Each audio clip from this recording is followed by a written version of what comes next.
3 shots, that's all it took, fired nearly simultaneously from the rear deck of a Navy destroyer, through the salt-smeared windows of a 28-foot fiberglass lifeboat bobbing in the Indian Ocean on an Easter Sunday. And 5 days of terror ended in a fraction of a second. The men who pulled those triggers were members of CEALL Team 6, the most elite special operations unit in the United States military. They had been on the fantail of the destroyer, the Bainbridge, for hours, watching, waiting, doing the math that snipers do. Wind, distance, the movement of the water beneath the boat, the movement of the boat itself. The target was roughly 100 feet away. Inside that target was one American. Bridge, this is His name was Richard Phillips. He was 53 years old. He was the captain of a cargo ship called the Maersk Alabama. He had been a hostage for 5 days. He had put himself there voluntarily. This is the story of a merchant mariner from Vermont who, when 4 armed pirates boarded his ship in the Indian Ocean, made a decision that almost no one in his position has ever made. He traded places with his crew. He walked into the lifeboat so they could walk away. And then he spent 5 days in a box the size of a large van, in the open ocean, in the tropical heat, with 4 desperate young men who wanted $2 million and had every reason to keep him alive, and every reason not to. Let's start at the beginning. April 8th, 2009. The Maersk Alabama was a 500-foot container ship flagged under the United States, carrying 17,000 tons of cargo, including food aid bound for Kenya, through the waters off the eastern coast of Somalia. The waters off Somalia were not what they used to be.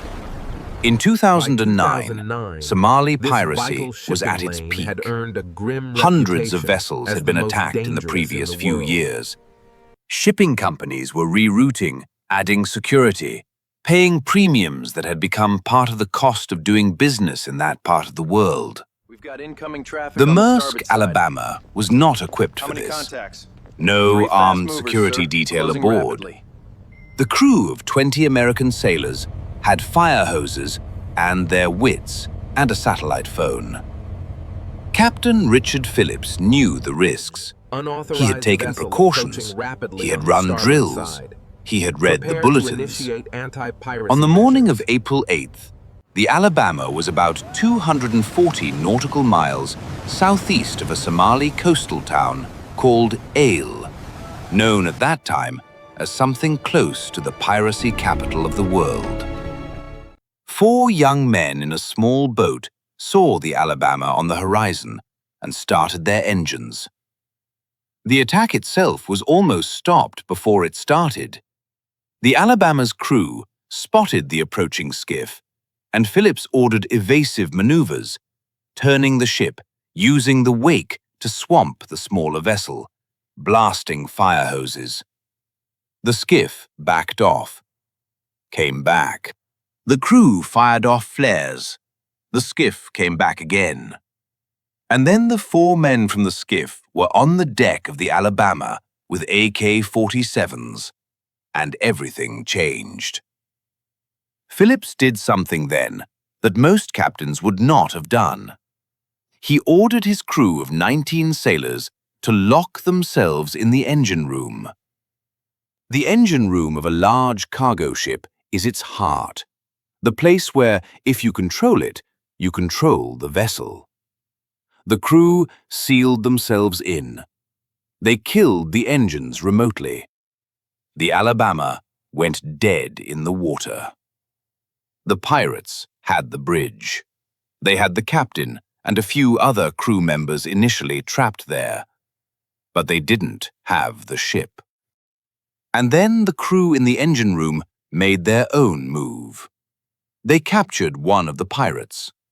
The leader of the group, a young Somali man named Abduwali Moose, came below looking for the crew and walked into their hands instead. They had him. The captain had the ship. The crew had a pirate. The situation was, briefly, even. The negotiation that followed lasted hours and went nowhere. The pirates wanted their man back. The crew wanted their captain and the ship. A prisoner exchange was proposed. It fell apart. It was attempted. It failed.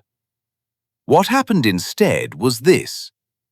Richard Phillips offered to go with the pirates on the lifeboat, not because he was ordered to, not because there was no other option, because he calculated that his crew, his responsibility, his people, would be safe if the pirates had him and left the ship. And he was willing to be the price of that safety. He stepped into the lifeboat. The pirates released the crew's captive. The crew released Phillips. The lifeboat dropped into the water. The Alabama was free. Richard Phillips was not.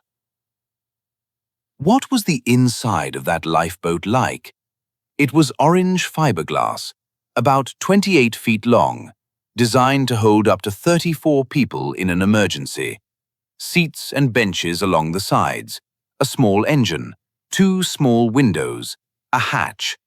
In normal circumstances, it would smell of salt and rubber and machinery.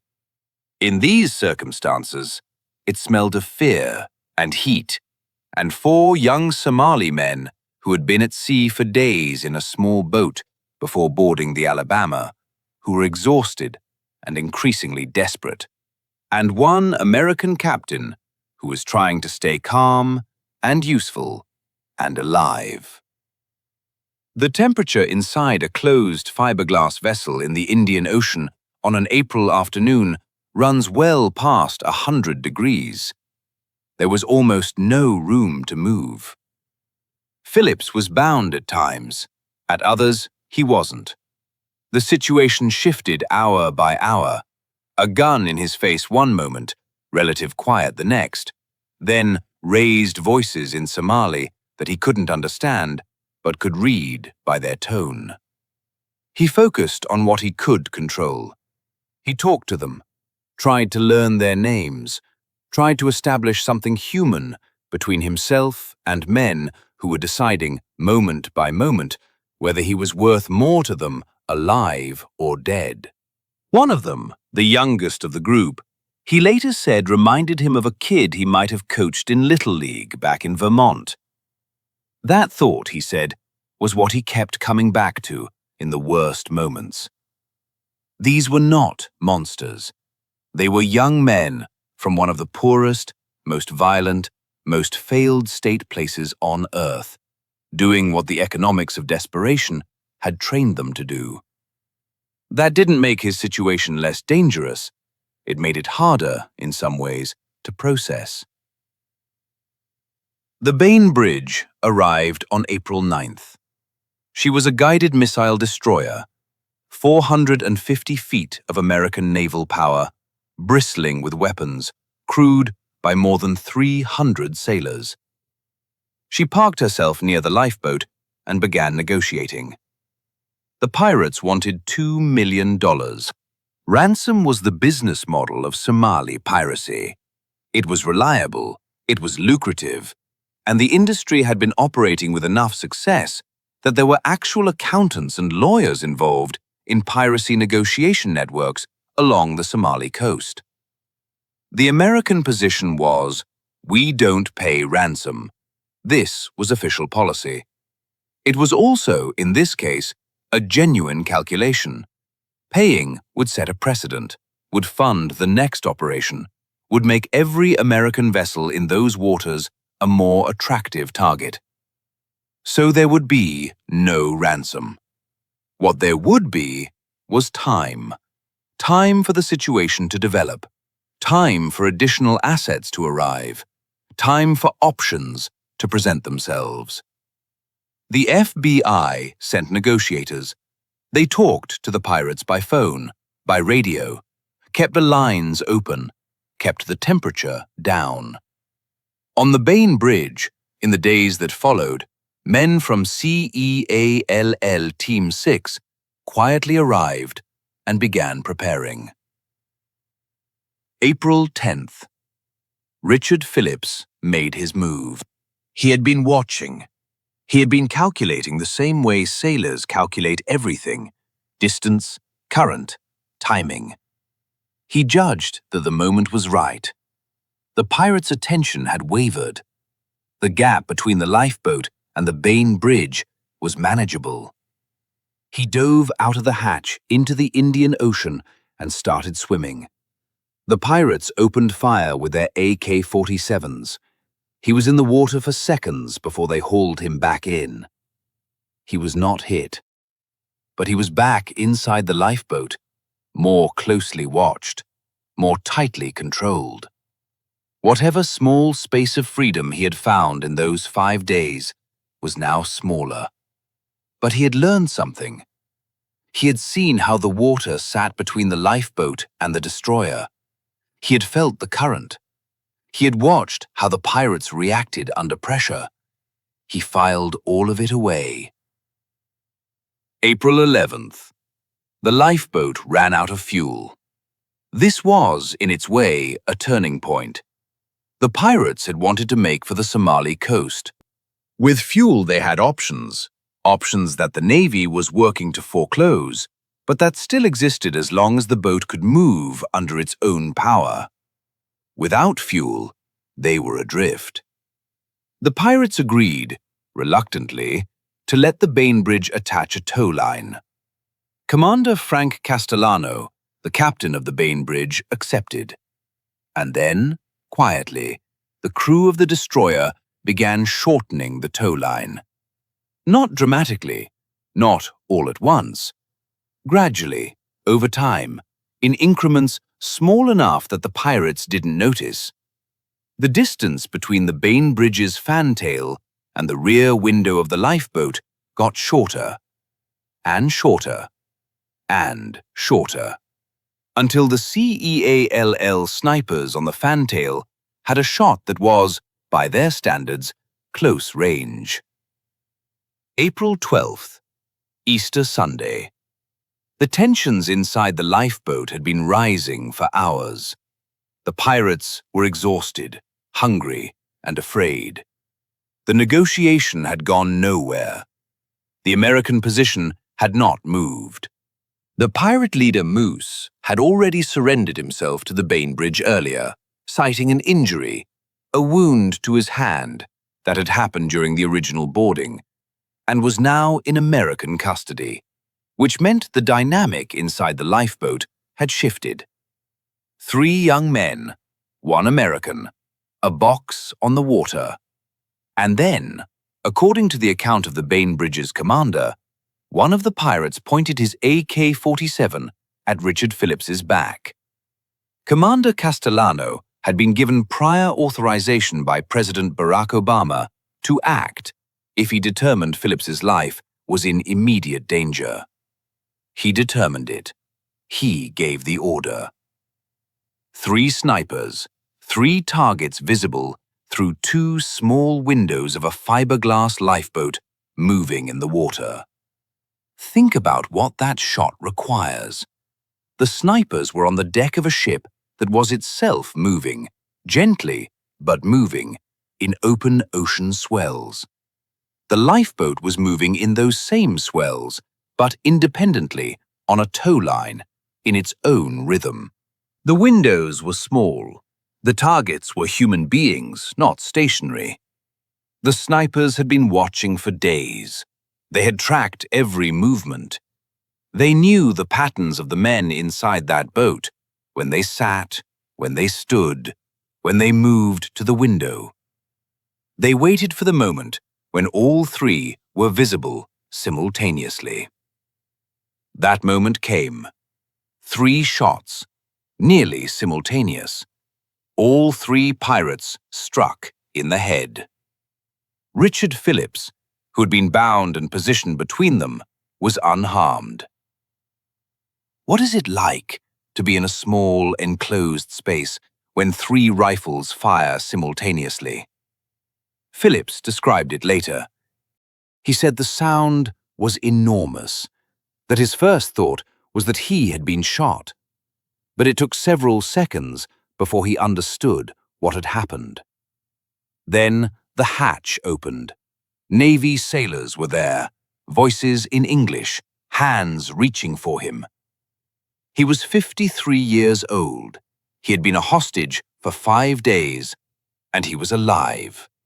He stepped out of the lifeboat into the Indian Ocean sunlight on Easter Sunday, 2009.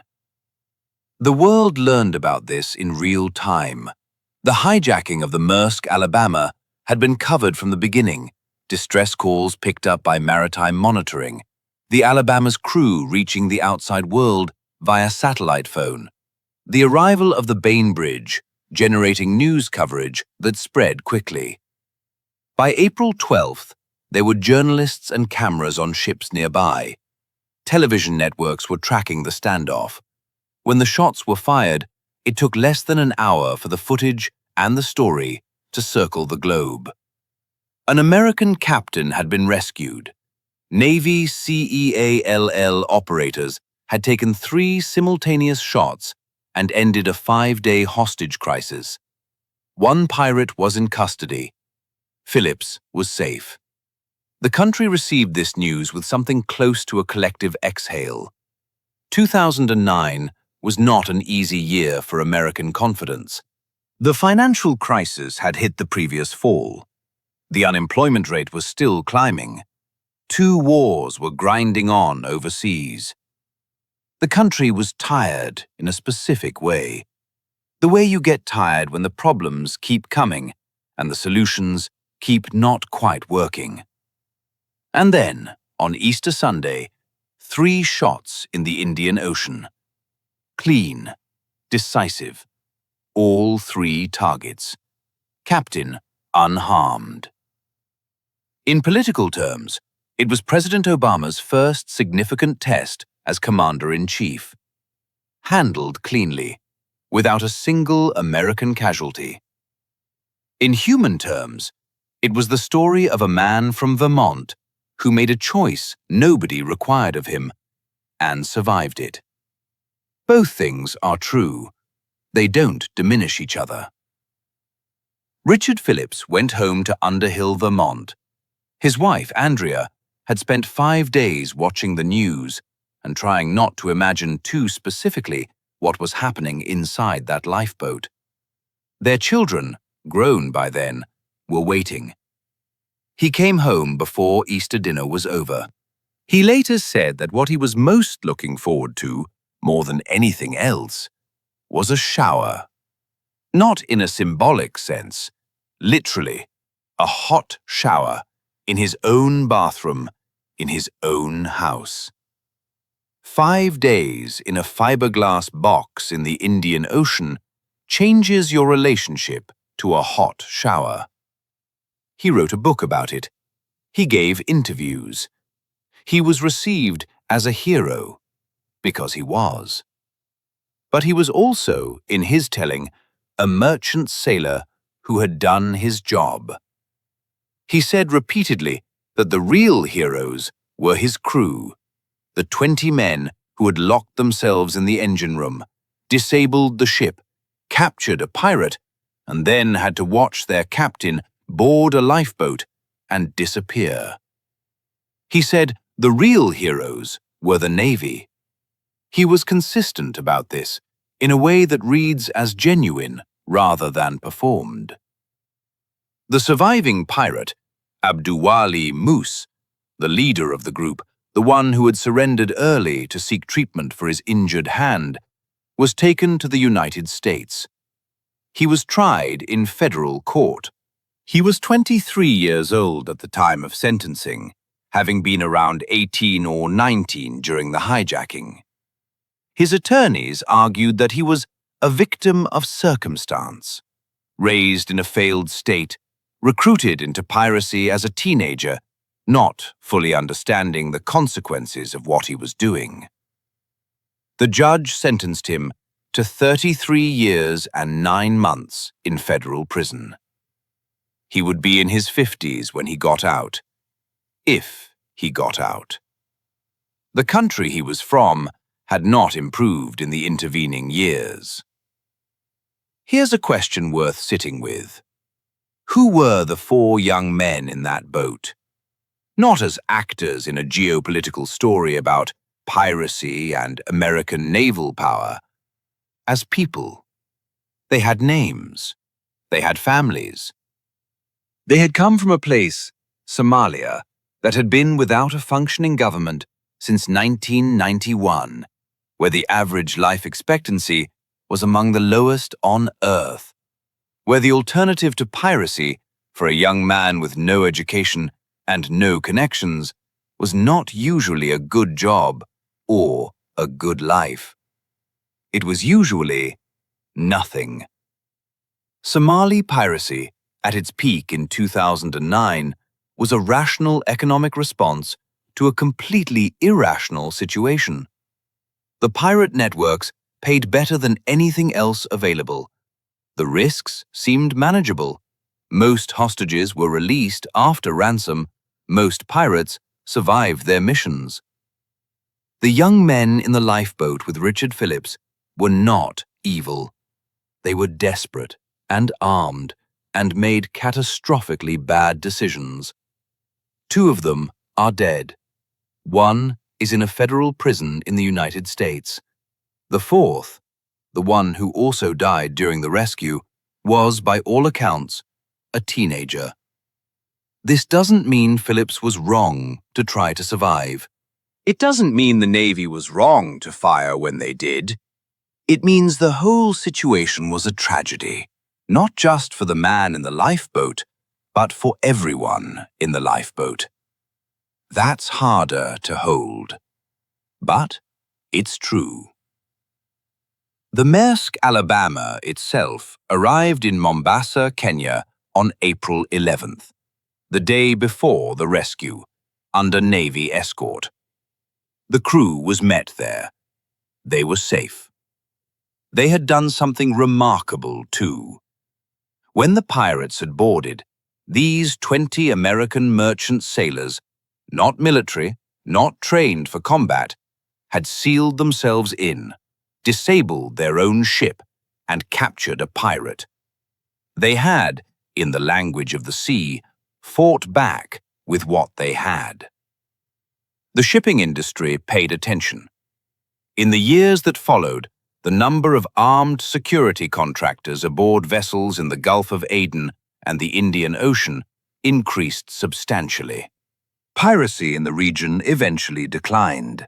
A combination of international naval patrols, better vessel security, and changing conditions on the Somali coast.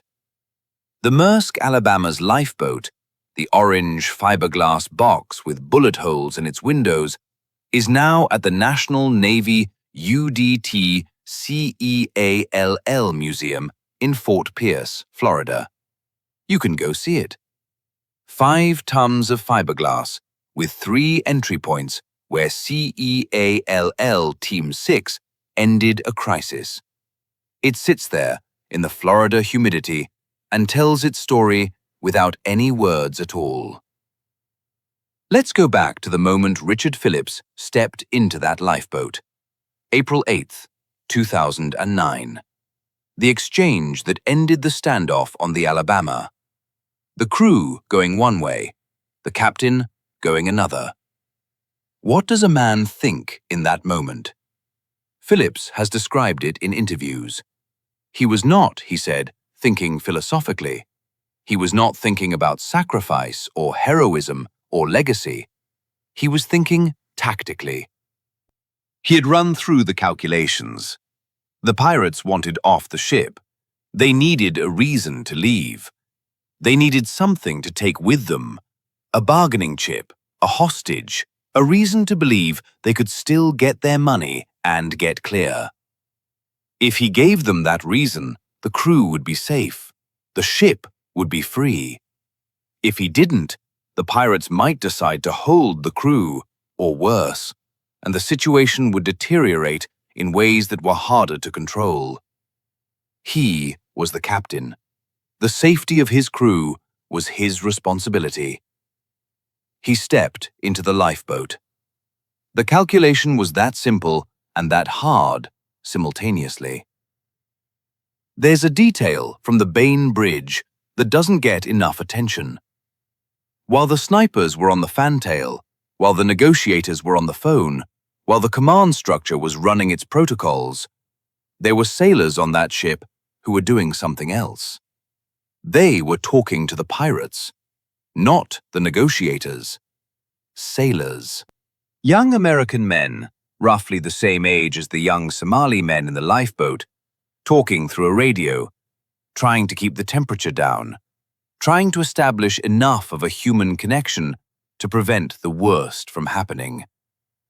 Commander Castellano described it later. He said the crew of the Bainbridge had kept the pirates calm through those days, had, in his phrase, calmed them when the winds picked up and tensions rose.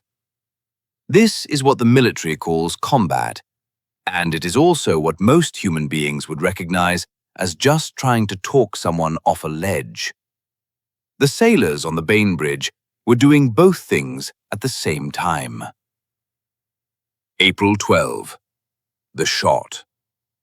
Let's be precise about the mechanics, because precision is what made it possible. SEALL Team 6 snipers had been on the Bainbridge since April 11th.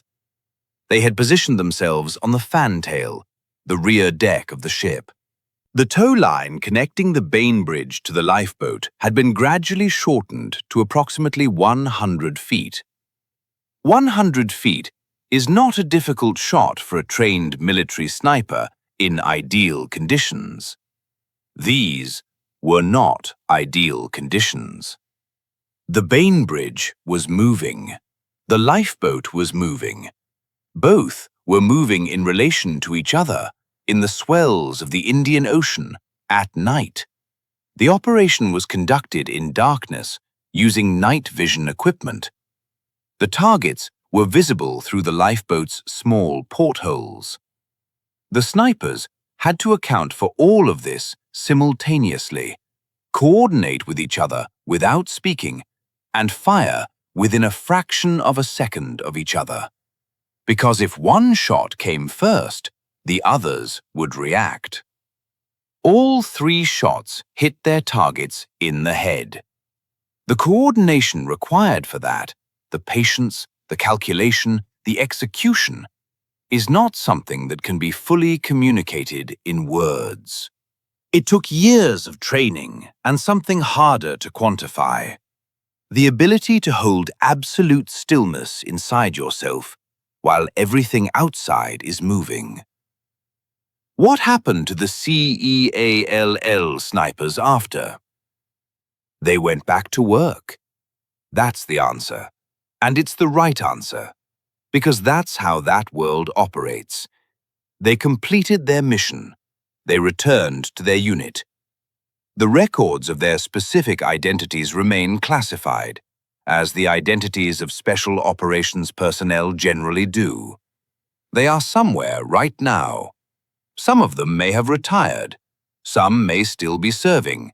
Some may have left the Navy for civilian life and are doing something completely ordinary, raising children, running a business, coaching a youth sports team. They know what they did on April 12, 2009. Most people will never know their names. Richard Phillips went back to sea.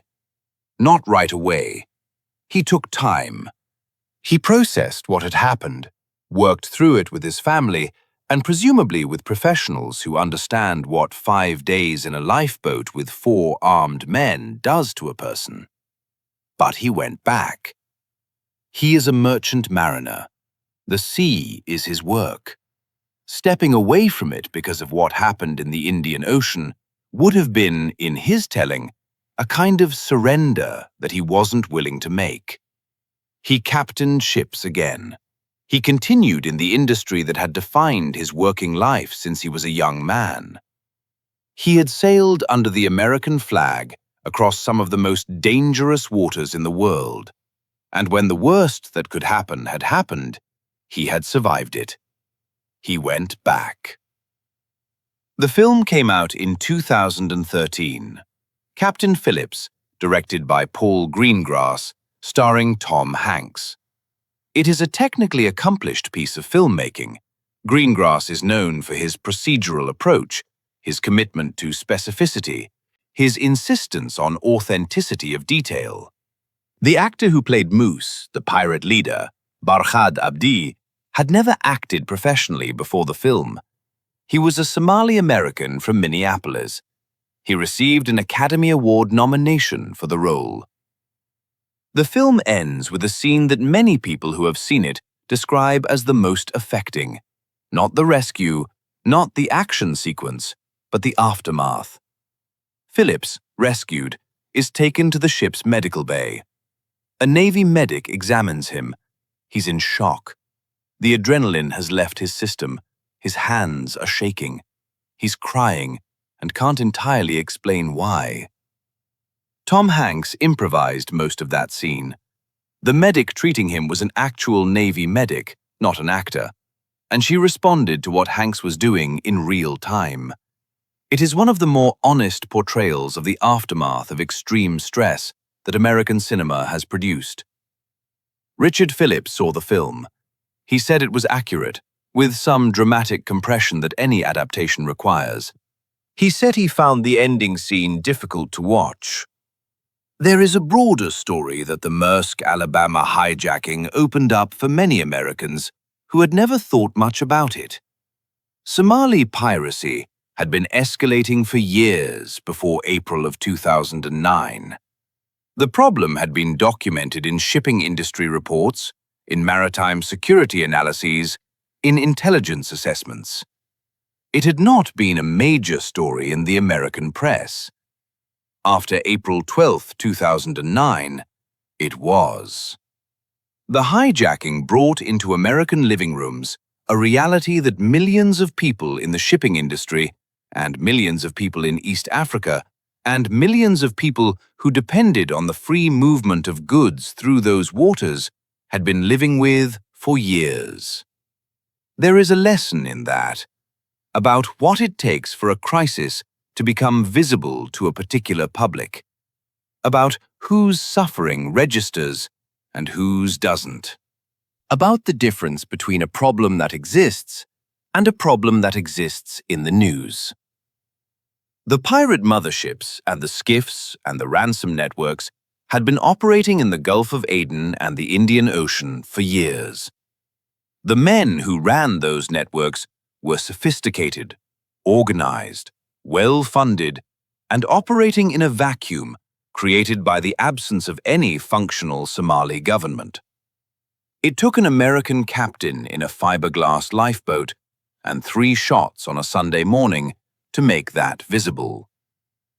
What does this story mean? Not in the abstract, not as a geopolitical narrative or a meditation on American power or a study in maritime law. What does it mean? It means a man from Vermont stood at the top of a gangway and made a decision that most people would not make. And then he spent 5 days in a very small space, doing what he could to keep himself alive.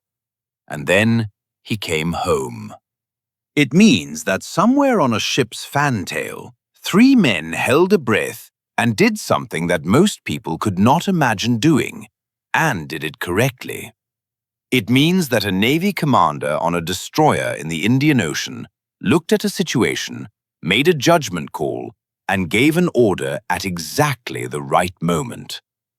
It means that a crew of 20 American merchant sailors, without weapons, without military training, held their ship together and held each other together when everything was falling apart. All of those things happened. All of them were necessary. Any one of them failing means the story ends differently. Richard Phillips is in his late 60s now. He lives still in Vermont. He still talks about the sea with the affection of someone who has spent his life on it. He has said in interviews that he doesn't think of himself as exceptional, that what he did was what any captain would have done for his crew. Some captains agree with him, some don't. The people who study these situations professionally tend to note that what Phillips did was, in fact, unusual, that most captains, in equivalent circumstances, have not volunteered to trade places. He disagrees with that characterization. That disagreement is, in itself, revealing. The people who do exceptional things are often the last to recognize them as exceptional. They are operating from a framework of obligation and duty and straightforward calculation that makes what they did feel, from the inside, like the only logical choice. From the outside, it looks different. From the outside, it looks like courage. The orange lifeboat sits in Fort Pierce, Florida. 5 tons of fiberglass with 3 bullet holes in the windows. It has been on loan to museums and exhibitions. It was used by the producers of the Captain Phillips film as a reference for their set design. Naval historians have examined it. It is, by any measure, an object with a story. But the story isn't really about the lifeboat. The lifeboat is just where the story happened. A container for 5 days that changed the lives of everyone inside it. The story is about the choices made in those 5 days. The choice to step inside it. The choice to stay alive inside it. The choice to swim for freedom even when the odds were bad. The choice to hold the shot until the moment was exactly right. The choice to give the order. None of those choices were guaranteed to work out. Each of them required someone to make a judgment under pressure that they could not fully know was correct until after. That's what the story is about. Not the outcome, the choosing. Let's go back to Somalia for a moment, because the story doesn't make complete sense without it. Somalia in 2009 was, and in many respects remains, one of the most broken places on Earth. The central government had collapsed in 1991. What followed was 18 years of clan warfare, famine, failed international interventions, and the emergence of various armed groups filling the power vacuum. The coastline, once home to thriving fishing communities, had been devastated by illegal foreign trawlers that plundered Somali waters, while there was no coast guard, no navy, no authority to stop them. Somali fishermen found their traditional livelihoods destroyed. Some of them looked at the foreign ships passing through their waters and made a calculation. Those ships have things. We have boats and weapons. There is no one to stop us. That's how the piracy network started. They grew because they worked.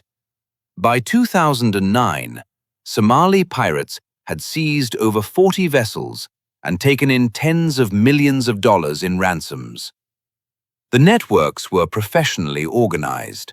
They had investors, legal advisors, ransom negotiators, and a supply chain for food, fuel, and weapons.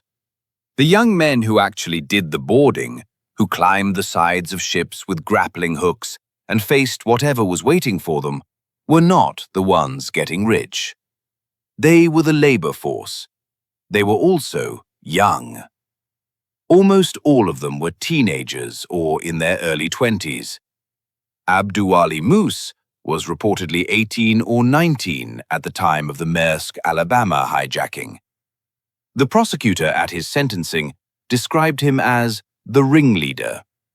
His defense attorney described him as a boy soldier, a child of war, who had known nothing but instability and violence. Both descriptions were probably true. He is serving his sentence in a federal facility in the United States. Somalia remains one of the most dangerous places on Earth. The question of why the Maersk Alabama specifically was targeted is worth asking.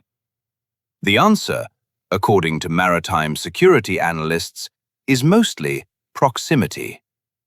The Alabama was in the wrong stretch of water at the wrong time. The pirates in the skiff had been at sea looking for a target, and the Alabama was there.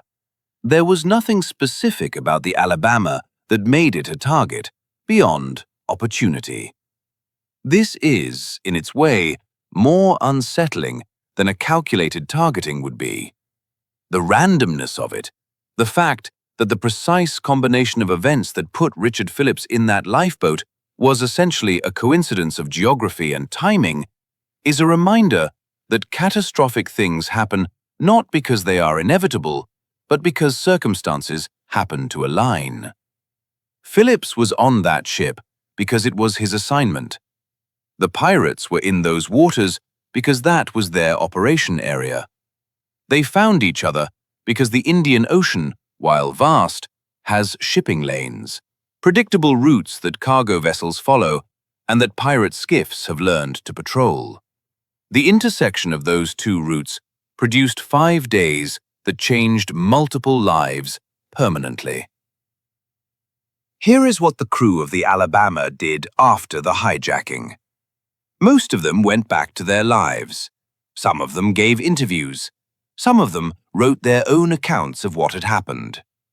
Some of them were critical of the official narrative.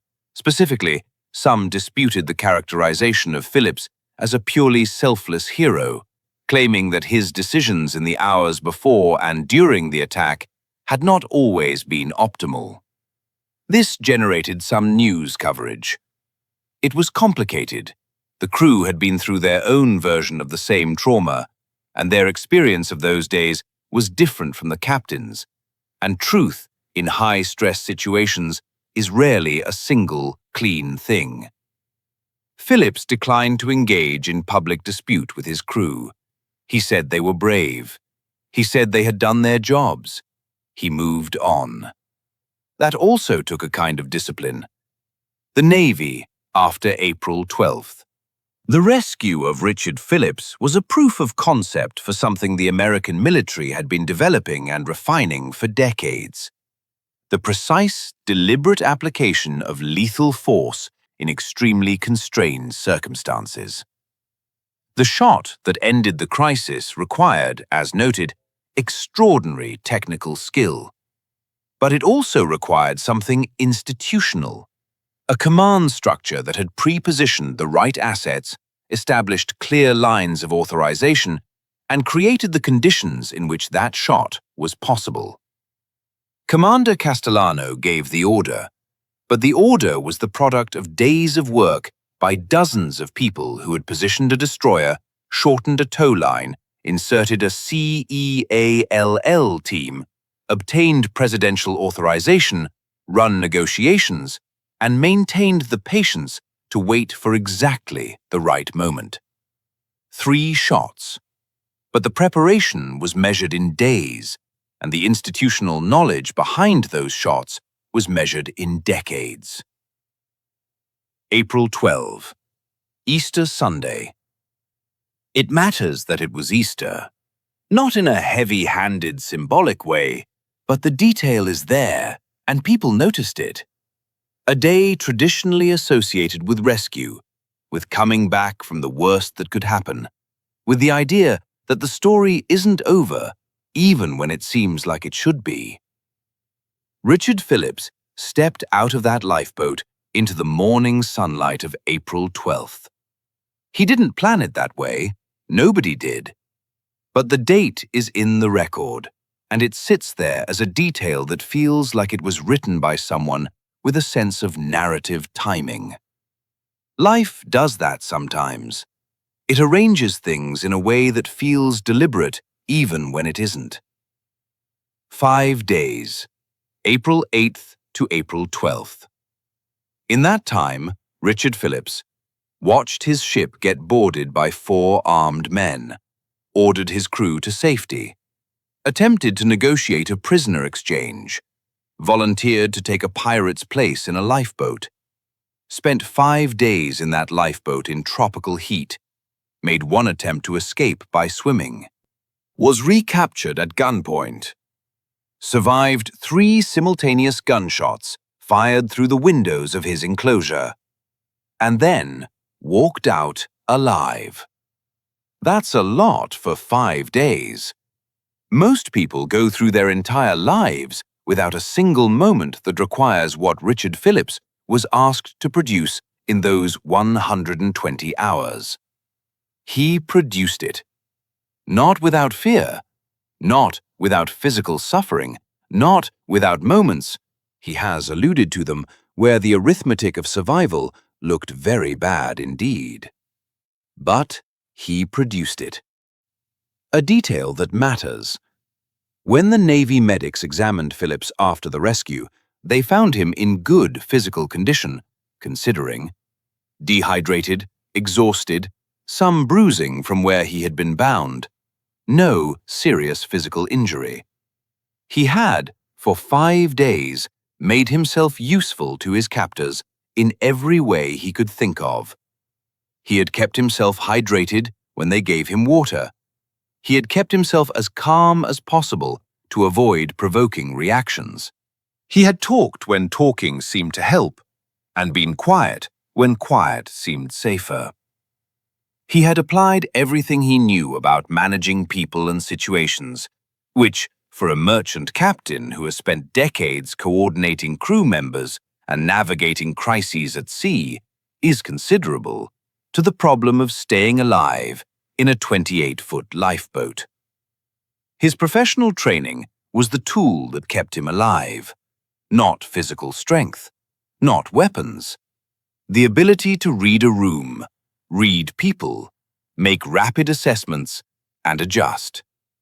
Those skills, applied at sea for decades to problems of navigation and crew management and cargo logistics, turned out to work also in a hostage situation. One more detail. The Maersk Alabama continued to sail after the hijacking. She was repaired, restocked, and returned to service. She made her deliveries. She continued in commercial operation for years. A ship is a tool. Tools are used. But the Maersk Alabama also became, in a specific sense, a symbol, proof that merchant vessels could survive pirate attacks, that the crew of an unarmed cargo ship could fight back effectively, that the American flag still meant something in the Indian Ocean. The shipping companies noticed. The maritime security industry noticed. The governments that oversee these shipping lanes noticed. Within a few years, the combination of armed security teams on vessels, international naval patrols, and improved onboard security protocols had reduced piracy in that region substantially. The Maersk Alabama's story was one data point in that shift. A 500-foot container ship and 4 young men in a skiff, and 5 days in a lifeboat, and 3 shots on a Sunday in April. And the industry that moves a significant percentage of the world's goods changed some of its practices. That's how change works, sometimes. Not through grand policy gestures, but through specific events that make abstract risks suddenly concrete. Richard Phillips, merchant mariner, captain, husband, father, man from Vermont. He made one decision that most people would not have made, and he lived with the consequences of it for 5 days in an orange fiberglass box. And then he came home. He went back to sea. He wrote his book. He did his interviews. He watched Tom Hanks play him in a film.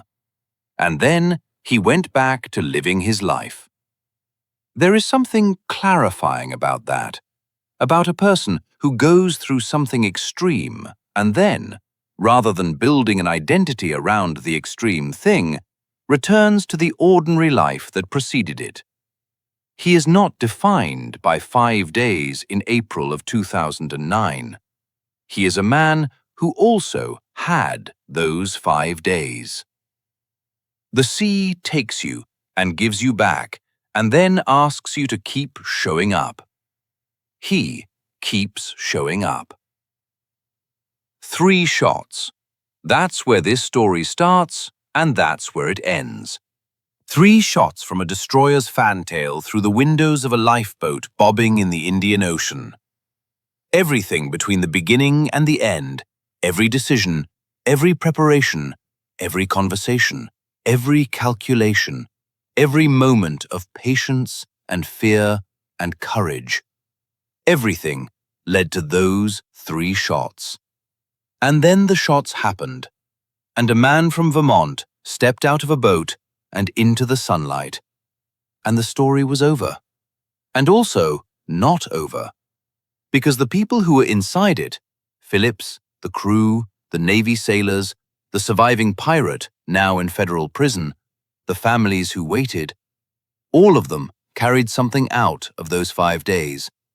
Not the same thing, different things, but none of them came out empty.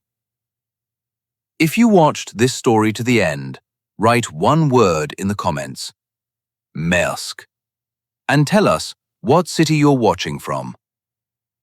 There's one more thing about Richard Phillips that doesn't appear much in the coverage. Before April of 2009, he had been sailing commercially for 28 years. That's a long time. That's a career built out of thousands of days at sea, loading and unloading in ports across the world, navigating weather systems and mechanical failures, and the ordinary 1,000 things that go wrong and get solved on a large vessel far from land. In those 28 years, he had never been the subject of a news story. He was not famous. He was not public. He was a professional, doing his job in an industry that most of the people who benefit from it never think about. 90% of everything you own was moved on a ship at some point. The clothing you're wearing, the device you're watching this on, the food in your refrigerator that came from somewhere else. It moved on ships. Captained by men like Richard Phillips. Men who spend their working lives on water, who understand cargo and weather and crew in the way that people who do a thing for 28 years come to understand it. He was one of those men. April of 2009 made him visible. The story didn't make him different. It revealed something that was already there.